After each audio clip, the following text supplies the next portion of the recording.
Well, hello, I'm David Freeman with Is That Really in the Bible? I want to talk about a birthright nation, and that is the United States of America. If I were to ask the question, how would you find America in Bible prophecy, in biblical prophecy? Can you find America in the Bible? Is America named or listed? Well, I believe that actually it is. You just have to know where to look for it. Now, it starts out with, it starts with Jacob, whose name was changed to Israel. Israel had 12 sons, and those 12 sons became the 12 tribes of Israel. Now, also, one of those sons was named Joseph, and Joseph had two more sons called Ephraim and Manasseh. Now, I actually believe that America is Manasseh, and Great Britain is Ephraim, if we were to identify America in biblical prophecy. In other words, we are descendants from the 12 tribes of Israel. Now, when people think of Israel, they think about that little place over in the desert over there where everybody's always fighting and they're being threatened and all that. But we forget that Jacob, whose name was changed to Israel, had 12 sons, and those 12 sons became the 12 tribes of Israel, and they were dispersed, spread out through all the world, those 12 different tribes. Now, some of those tribes, like if I mentioned Judah, we would immediately know I'm talking about the Jews. Well, that's one tribe. What about the others? So, and in other words, you don't have to believe this, but consider what I'm saying. When George Washington was inaugurated, he had his hand on the Bible. Not only did he have his hand on the Bible was open. Not only was it was open to a specific scripture in the Bible.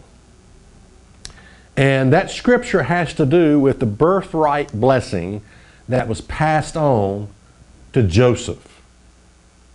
Joseph's two boys was Ephraim and Manasseh. Great Britain and America in biblical prophecy. Okay, let's take a look at this scripture that George Washington's hand was on. It's in Genesis 49 and verse 22.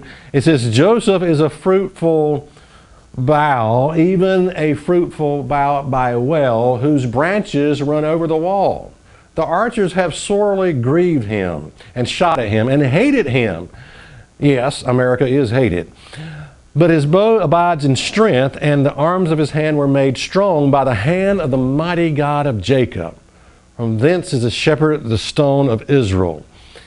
Continuing on in verse 25, even by the God of thy father who shall help thee, and by the Almighty who shall bless thee with blessings of heaven above, blessings of the deep that lie under, blessings of the breast and of the womb.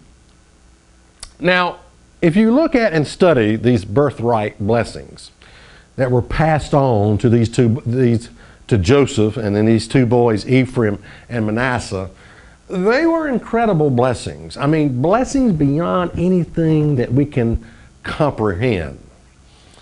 And I mean, while we're dealing with the subject of America, I mean, think about it. Where do you think America's blessings, where did they come from? Where do you think they came from?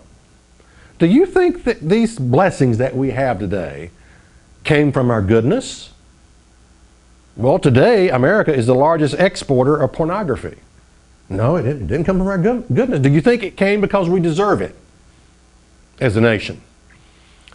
What's the statistic? 50 million abortions? No, it didn't come because we deserve it.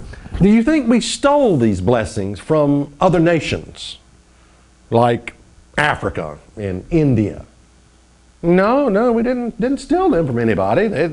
We sure didn't steal it from Africa or India or anything like that. So where do you think we got our blessings from?